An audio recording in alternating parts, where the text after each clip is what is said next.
With us now, the Michigan Republican Congressman John Moolenaar, chairman of the House Select Committee on China, also a member of the House Appropriations Committee. Congressman, thanks for standing by, being with us tonight here on the Hill. That statement stood out to me, and it's a theory that I've been talking about in the last couple of days here of after Trump strikes that Middle East peace deal, what's Putin thinking? We saw that today, but you're the ranking member on the China Select Committee. What do you think Xi Jinping's thinking right now? Well, first, we have to recognize Xi Jinping is rooting for Putin. They're funding Putin's war, and they talk about a no-limits partnership.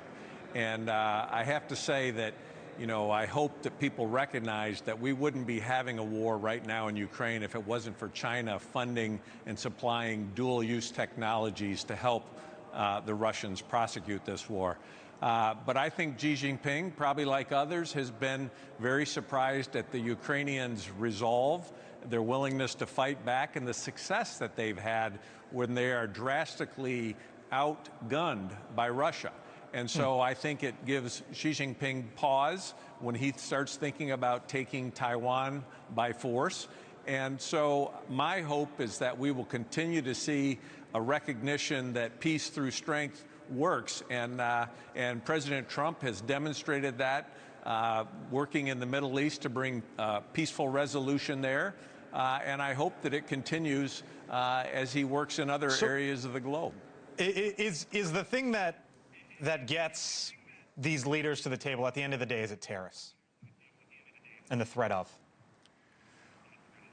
Well, you know, Xi Jinping just fired a loaded gun at the American economy when he started restricting rare earth materials, magnets, materials that we need for our military, for our national defense, for our manufacturing, and he's going to use every bit of leverage he can to accomplish his goals. And I think it was a huge wake-up call around the world because our allies are affected. He's trying to intimidate allies and divide us from our allies.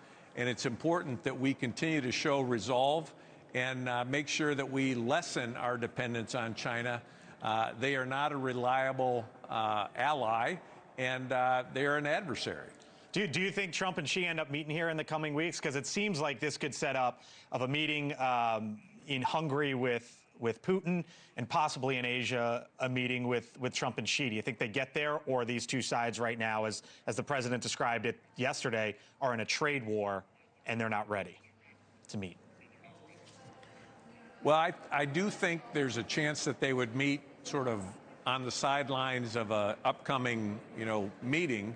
But I think it's important to note that America, we have an opportunity to rebuild our industrial base, our military industrial base, and we have a lead in many technologies.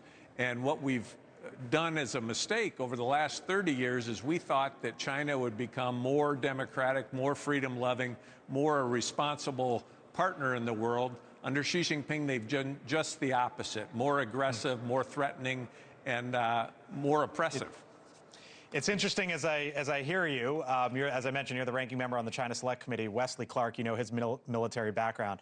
Both of you kind of saying similar things about two different foes, right? Vladimir Putin, Xi Jinping. I got to leave it there. Congressman John Moolenaar with us tonight here on the Hill. Thanks for the time, sir. Appreciate it. Thanks for having me.